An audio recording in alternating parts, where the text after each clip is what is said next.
What's going on, everybody? Welcome to our World Championship of Warhammer recap video. Super exciting to be live. We just got back from the very first World Championships of Warhammer. So what is that exactly? Well, basically this was a global event put on by Games Workshop, which got players from all around the world together to duke it out in a championship to figure out who is literally the best of the best. So in the first case, we've got players literally all around the world qualifying for the past year, starting with LVO from last year all the way through not just big super major events, but GTs and majors all around the world. We've got players from Hong Kong in attendance, Thailand, Singapore, all over the place, along with Europe, players we've known from the WTC side of things, and American players all competing around the world for these golden tickets. The players that won golden tickets, there were 196 of them in attendance this time, and they duked it out for the World Championship title. And it wasn't just your everyday turn. We're talking about every single person here has won something to get here. It felt like every person there was a super major winner. The way the Warhammer atmosphere, the vibes, everything was so positive and cool. They decorated the hall with these amazing flags to represent every country. It was a really roll out the red carpet event. 5 different streams. The French were streaming it, America was streaming it, I think the Spanish were streaming it. It was really, really cool to see. And it's a one of a kind event, and I'm so honored and happy and privileged to have been able to attend and compete along with the rest of our Art of War team, which we're going to get into today. So get a lot of questions in the chat about what actually happened, what was going down, a lot of different opinions. We're going to do our best to address all of that. We're going to tell you the story of the top 8. We're going to tell you the John and Manny story to the best of our ability. We're going to break down the lists. We're going to break down what happened. We're going to talk about the players who didn't qualify for the brackets and what happened with those, and how does the bracket system even work. So if you like this kind of content, please like the video, leave a comment and let us know what you think once you watch this whole video about what went down at Worlds. And then finally, subscribe to the channel. It really helps us keep growing. It really helps us keep producing this kind of content for you, and it really means the world to us. It supports us to keep going on for you. So let's just jump right into it. I am super excited. Let's talk about our pods. So the way this works is basically once you qualified for Worlds, you're put into this pool of 196 other players. And then you're separated into pods of 22 to 24 people, give or take. Amongst these pods, you duke it out for 5 rounds. Now, with only 22-ish people in a 5-round pod, you actually have a situation where a lot of players could beat each other and then have no one undefeated in their pod by the end of the 5 rounds. This happened in 2 or 3 pods throughout the entire event, in which case you come down to your tiebreakers, of which the first tiebreaker was your opponent game win percentage, which tracks how many games the people you played. Also one to try to determine the strength of your opponents as a collective. So with that, you can basically try to determine who had the toughest path to going to get the same record. And then that person would be the one who qualifies for the coveted top 8 spots.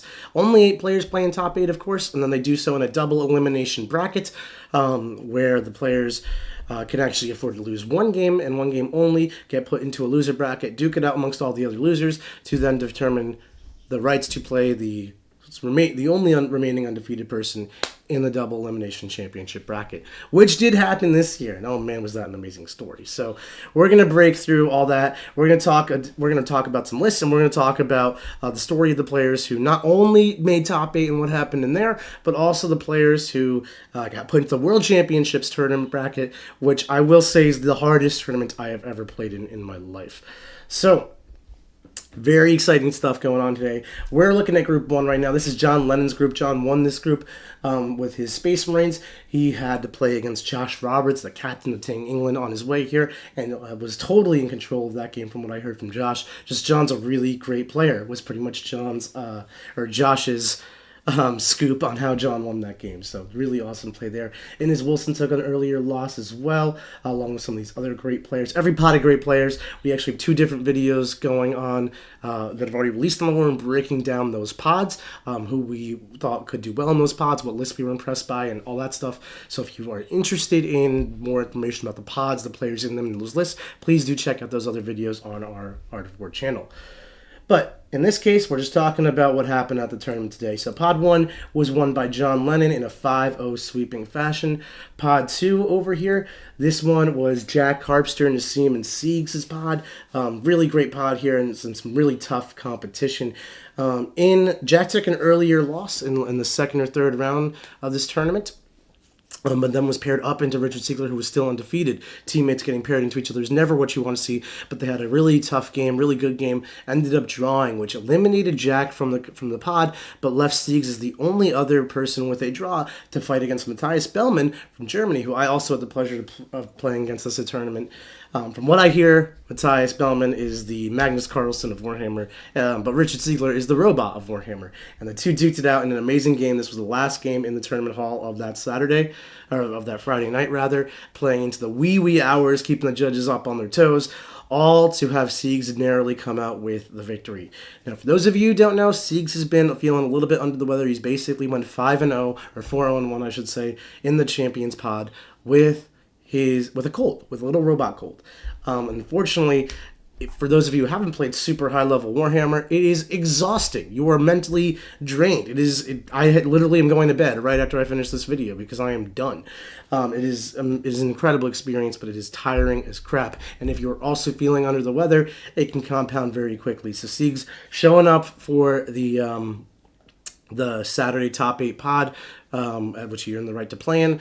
Basically, was just like, I can't do this. I feel like garbage. And unfortunately, for sake of his own health, he had to drop. So with that, Kyle McCord, one of our very own Warrior members and one of Jack's coaching clients, ended up with the highest strength of schedule, only losing one game as well, and then ended up qualifying in Richard's place. As we move on, we've got Group 3. Group 3 has Ben Jurek, Alex Spathos, Arthur 2, Alex McDougall, many top players up in here. But you would be surprised because none of them took the top spots. The top spot for Group 3 was actually taken by, who took Group 3? John Lennon. No, that doesn't make sense. Was it John? It couldn't have been John. I don't know who took Group 3. 1 second, folks. 1 second. Trying to figure out who took Group 3. The date is a little... Lachlan Rigg. That makes so much more sense now. Okay. Lachlan Rigg taking down Group 3. All the way from Australia, I might add, with Chaos Space Marines. And Lachlan over here, he is not a member of the WTC team. He's just a guy who won a tournament and came all the way across the planet to show up, going 5-0 in his pod. Congratulations to Lachlan. As we move through, we go to Manny Chima's pod. Now, for those of you who live under a rock, Manny did end up winning the entire event, and we're going to cover what that path looked like a little bit. So, Manny's playing a really awesome Chaos Space Marine, going 5-0 clean, and he's got some tough competition in this pod, too. We've got our very own Anthony Vanilla, amazing World Eaters player. I thought Anthony would have Manny's number list to list, but they played, and Manny clean got him. On the flip side, Manny played Andrew Gagno, who was, what he said, the hardest matchup list to list for the tournament for him. He was very afraid of playing Andrew, but he got a good mission for him. He got Supply Drop, which is a mission where the objectives disappear, and then Manny taking a gamble, being the gambling man that he is, basically stacked all of his accursed cultists onto one side, and then randomly rolled that objective is the one that's going to stay, putting Andrew on the back foot despite a list advantage and getting a win. So really amazing showing by Manny to get out of his pod there. Then as we go through, we have Group 5. Group 5 was won by Ludovic Stamler, who went 4-1, winning off of those tiebreakers. He was playing Eldari, and he's from France. Ludovic really showing off the strength of Eldar over here, and that they are still top dogs. They didn't go anywhere. We all knew that. Then we have Group 6, best pod, my pod, you know how it be. I took a round 2 loss to Boris Michev in a really amazing game. So this was the toughest game of Thursday, the first day of the tournament, or second game of the event. Boris and I played a solid 4.5 hours.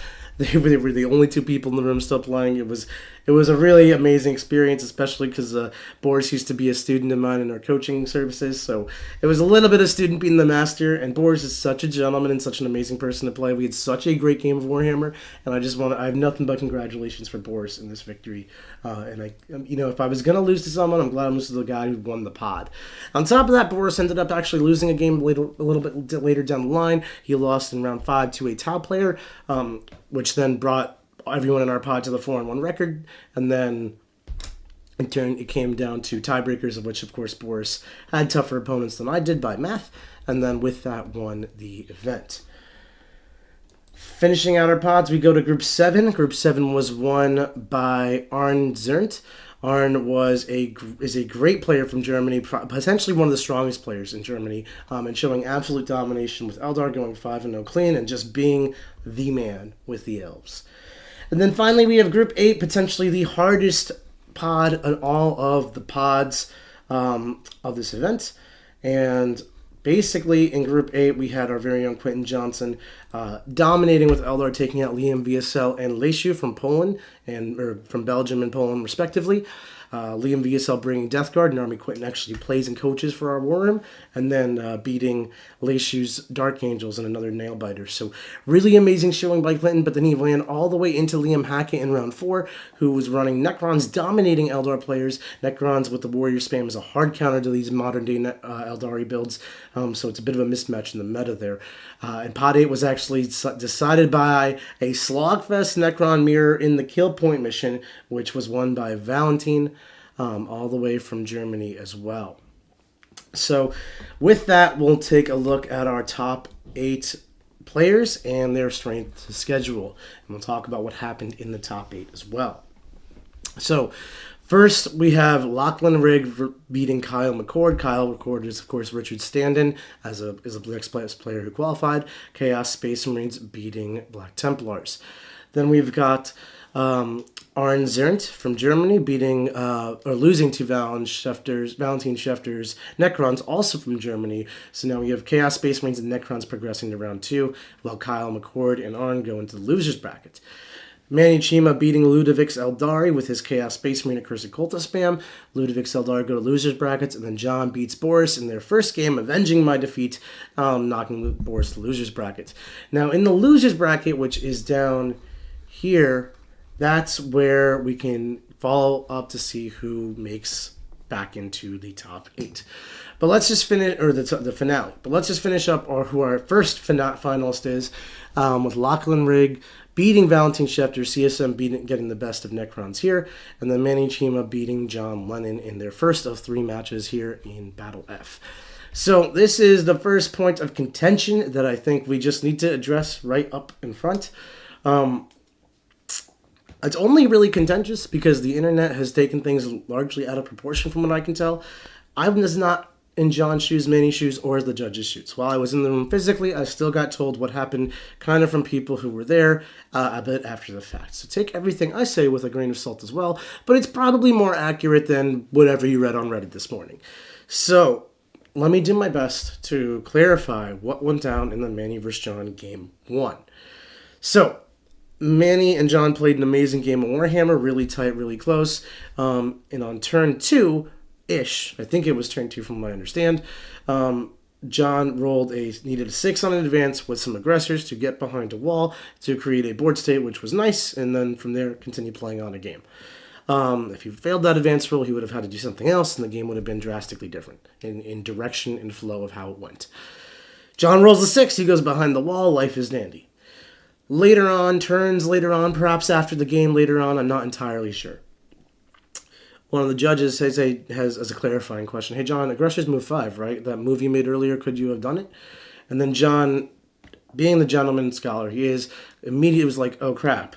Calls over Manny, after he's won this game, I believe, calls over Manny and is like, hey Manny, I move my aggressors too far because they only move 5 inches, not 6 inches. The move I made on turn 2 or whatever probably wouldn't have been able to have been done, which obviously affected the game substantially, and this was a 2-point game. So out of respect for you and the game and sportsmanship and fairness, I will concede, was essentially John's tip.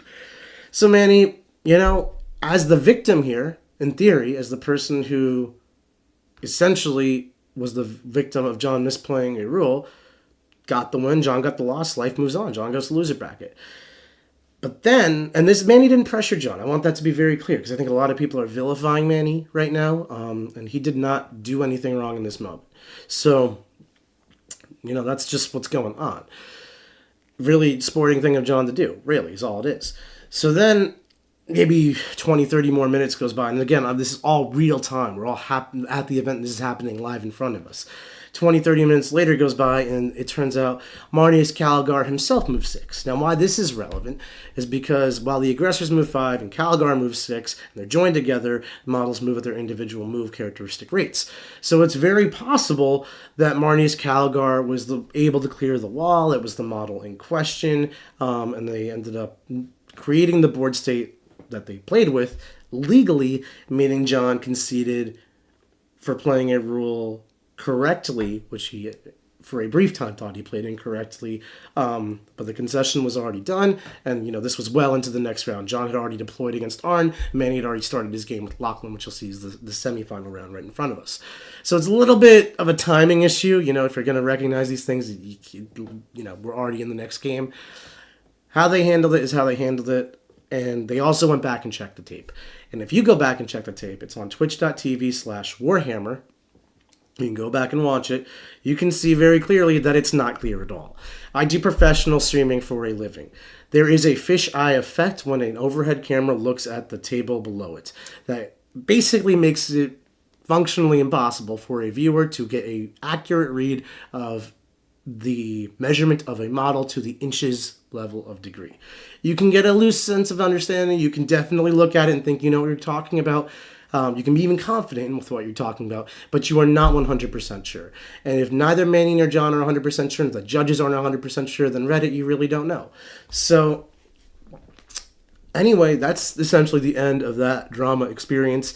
Manny did not pressure John into forfeiting. John forfeited from his own volition because he's just that kind of a guy. Whether or not he needed a forfeit, that's a little bit more contentious. Whether or not John could have gotten behind that ruin wall with that 6-inch move that he thought he had, or the 5-inch, even though it was only specifically on those models, the world will never know. But this is what happened. Manny won the round, John loses the round, and the tournament moves on. So in the semifinals, Lachlan and Manny have another banger of a game. Manny takes the win here, and Manny solidifies himself in the finales. Over in the loser bracket, the players are rocketing to each other to try to get back in the chance of having a shot at cracking Manny before the tournament is completed.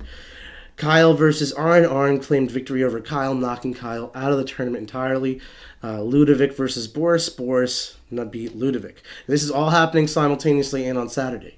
After John lost to Manny in the round 2 event, he's kicked into the loser brackets, and then he's playing Arn Zernt from Germany. And this is, mid-round, mid-deployment, or maybe turn 1 is when John finds out, actually, John, Marneus Calgar does move 6. Maybe you would have won that game. Very emotional time for everybody. Very tough. It's already like 7 p.m. at night. And John's like, you know what? We're gonna keep on playing. So then we've got Valentin Schefter versus Boris Michev. Boris taking the win over Valentin. John taking the win versus Arn, which I gotta say is so impressive because of John was a shook person at this point, but he said he had a switch flip in his brain. Said no matter what, I'm not losing this tournament. In round 3, John versus Boris. Now they started this game at like 10 p.m. I literally went to dinner, went out, had some drinks with some friends, came back. They're still playing. It's 1 in the morning. It's Deploy Servo Skulls because you are playing Deploy Servo Skulls in this midnight round toward the rights to play in the finals tomorrow. Boris and John had an amazing game, not on stream, but basically Boris went first. Pushed all the Servo Skulls way forward. We got a 20-something point lead on John nice and early, but expended too many resources doing it. John was able to functionally table Boris by like turn 3 and really kick all the Servo Skulls back narrowly, taking a mathematical victory.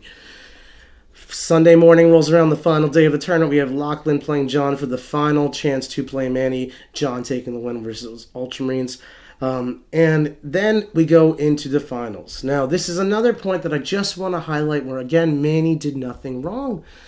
Manny and John obviously had an asterisk next to who won on the first game they played of round 2. And while Manny was declared the winner and they moved on, no one really knows the truth to those measurements or the movement or the position of that board state. So, in this specific case, John was like, hey, Manny, no hard feelings. The past is the past. That was my fault. I forfeited. Maybe I got the rule wrong. I should have known my own rules. Can we do a best of 1 and just put it all behind us. One game takes it all. Now, keep in mind, John's also played like 14 games or 11 games of Warhammer at this point, so he's exhausted. But Manny's fresh, and that is a tournament competitive advantage. Manny played 3 games on Saturday total and slept in on Sunday morning, whereas John had to play 4 games on Saturday and a Sunday morning round. So John is 2 games deeper into the tournament than Manny, and he's got all the weight on his shoulders. Manny has no obligation whatsoever to just accept this. He's following the rules of the tournament. He's given the games he's given the wins he's given the losses he's given. You know, the judges are ensuring a fair outcome here to the best of their ability. So Manny says, no thank you, John. I'd like to play both of the games. In the first game, super amazing finale here.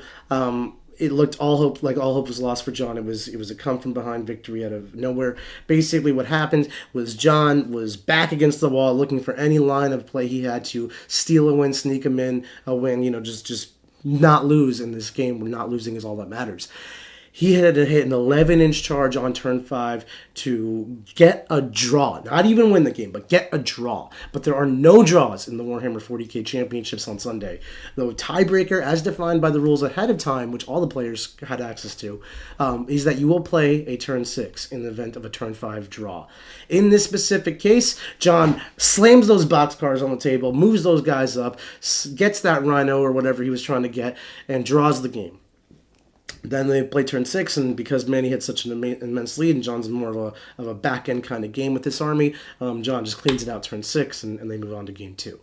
20 minutes later, game 2 rolls around, and John and Manny are going at it. This game's unfortunately a lot less climactic, whereas Manny was able to get John in a pretty strong position and dominate board control for the first 3 turns of the game, creating a lead which John was unable to muster enough points on to get the overall victory. The Cinderella story of John forfeiting, then winning anyway, would have been romantic and glorious, but that's not Manny's fault that we didn't get that story. Manny's just playing his best games of Warhammer out here. In the end, Manny Chima was our champion, and John, although he's not the winner on the table, he was definitely the winner of sportsmanship and the winner of our hearts. And with that, Manny Chima is claimed the Warhammer champion of the world, with John taking a nice, clean, smooth second place. So, that is the story of the top 8. But there's a lot more going on here. There's a lot of Warhammer to be talked about. This is the Best Coast Pairings website. Best Coast Pairings is a tournament pairings software company that basically allows you to pair people and see all the rankings and lists that everyone used, and they do for all the games. So if you're interested in following the World Championships of Warhammer, seeing the list, the players, and all that, you can do so on bestcoastpairings.com and just searching for the Warhammer 40k World Championships of Warhammer as detailed right there. It's literally what I've done. Then I click placings, and that brings us to this page. So on this page, you can look at this, where you see Manny going clean, 8-0. The first 5 games that are not bolded, it seems, are your pod games, and then your next 3 games are your finals games in your top 8 pod. So Manny getting an 8-0 finish, John going 7-1, Lachlan going 7-1, Boris, my hero, losing to John twice to be knocked out of this tournament in a 6-2. Ludovic going 5-2-1, 5 wins in the total. I said that totally wrong. He went 5-1 in his pod, qualified anyway, and then went 1-2 to get him eliminated. Valentine, same thing, but going 5-0 in the pod. Arn going 5 wins, then 1 win, 2 losses in the pod. And Kyle McCord seeks his replacement, finishing the weekend 4-4, but his last 3 games were against literally the world champions, so no shame to Kyle here. As we go through, I tell you, this tournament did not get easier for the rest of us. While we're not top 8ers, we all are playing with Jack Harpster and Liam VSLs and all these other great players here. So Jack cleaning out his group top to the Champions pod that isn't the Champions pod, the pod of people who didn't make it in the X and 1 category. Jack won all 3 of his games to finish in 9th place. Liam VSL won all 3 of his games to finish in 10th. Jokel Johansson finished all 3 of his games to finish in 11th from Iceland with Eldari. Liam VSL on Death Guard of all factions. Quentin Johnson, my own boy here, slayed me. That 83-point win was just barely Quentin knocking me on my butt. Student, once again, surpassing the master. Very proud. Going for a 7-1 12th place finish. A2 Peltola losing to Jack in the very final round. Finished with a 4-1 pod and a 2-1 second pod. for a 6-2 finish from Finland. Matthias Bellman, that person who narrowly lost to Siegs in that late round game. I actually had the pleasure of playing him in the final round after I lost to Quentin. He took that same second game loss in the championships pod to then beat me in the 8th game. Really amazing opponent, really true pleasure to play. Jeffrey Kolodner, our miraculous Sisters player, finishing 5-3, going 3-2 in the pod and then going 2-1 outside the pod. John Sweet finishing 6-2, losing to Quentin brutally in that final game. Liam Hackett, our Australian representative here, lost his final game in the pod, not making top 8, then losing his first game to Jack in the morning, in the next round of the pod. Brian Daugherty from the United States with World Eaters going 6-2, losing his second game in the pod. Tim Dietlifs from Canada going 6-2, losing his second game in the pod. Grisha Gerwert from Germany, finishing in 20th with Chaos Space Marines. He and I played our first game outside the pod in a Chaos Space Marine mirror. Another phenomenal game. I gotta say, I've played 2 Germans. I played players from all over the world, and we'll talk about that, but I really, really quite enjoyed my 2 games from the players from Germany, Grisha and Matthias Spellman. Really wanted to give that a special shout out. Manuel Bell Wechtercheck from Germany, Group 7 with Black Templars, finishing 6-2, losing his first game in the pod. And then me being our first 5-3 rep over here with 2 losses outside the pod, with my CSM's first one being to Quentin, second one being to Bellman, both WTC players for their respective countries, so no shame in there. And it kind of goes on, like Caio Orlena, former WTC player from Germany, Sebastian Warner member, like Cameron Pinheiro, great player. And as you go through, we got David Gaylord. This tournament does not get softer. Around 40th place, you start seeing names like Anthony Vanilla, and 50th place, you might see Andrew Gagno. These are names that typically you won't see outside of top 4, top 8 of any normal tournament. But here, 40th place is something to be proud of. The World Championships of Warhammer was seriously the hardest competition for singles I've ever played in, and it rivals the WTC in terms of overall competition level. It's literally the same players, they're just playing singles instead of teams. It's really ultimately amazing. And then finally, you can follow all this amazing coverage at your Warhammer community website, but I just want to talk about how cool it was that not only did they capture the global scale of this event, but they also brought in country tracking. So you weren't just playing against world champions from all around the world, you were representing your country, and the countries that you played with really were tracked and scored, and we're trying to figure out which countries are the best at Warhammer.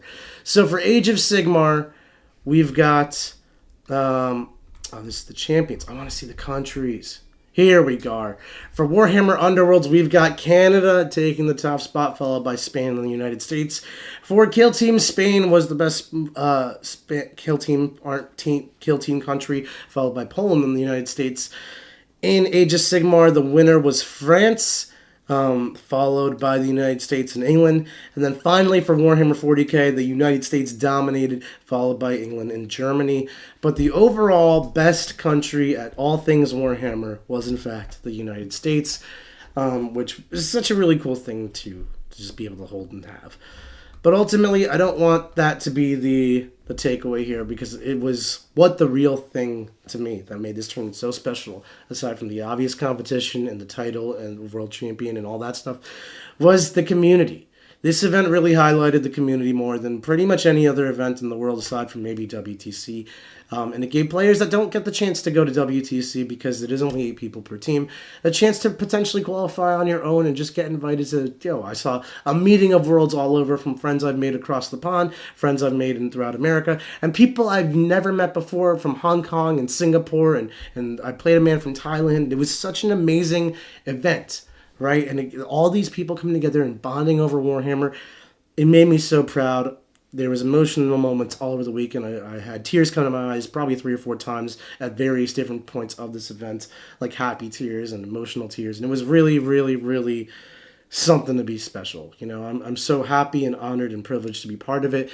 I want to thank Games Workshop for putting this tournament on, and hopefully they continue to do so, because this was a monumental shift in culture. And for me personally, and for Art of War and all that, I really want to see Warhammer grow within the world. grow within the gaming industry and just grow and grow and grow and bring more people into the hobby and to have it become more competitively legitimate and all that stuff in the eyes of the world. And I think this was an amazing step. It was a merger of Games Workshop and WTC and the Warhammer community as a whole, bringing it together, bringing it globally, and really making us all feel like we're in one spot at one time. So I want to thank all of you for watching. I want to thank the Warhammer community as a whole for being so amazing and supportive. And while there might be some controversy on the internet about what happened or some naysayers, just know that at the end of the day, Warhammer is a game about love and not hate. And I'm not here to spread that negativity. I'm here to show everyone some positivity. And you know, this really was a life-changing experience for so many people, and hopefully will continue to be such for years to come. Thanks so much for watching, everybody. If you want to learn how to get better at this game, check out the War Room. I can't tell you how many people I met this weekend that were competing at the World Championships of Warhammer that came up to me and told me they were War Room members and they love what I do for the community, and they love the art of war, and they love the support, and blah, blah, blah, blah. And you know what? It made my heart melt, and it also means that it really works. So if you're interested in learning the game and becoming the best, check out the link below for the vhx.warroom.tv. It's also right over there. It's in the description. You click it, you get a 3-day free trial of all of our amazing content. I promise you it really does work, and it will help you improve your game. While you're at it, subscribe to the channel, leave a comment, and like this video because I like you. Thanks so much for watching, everybody, and we'll catch you later.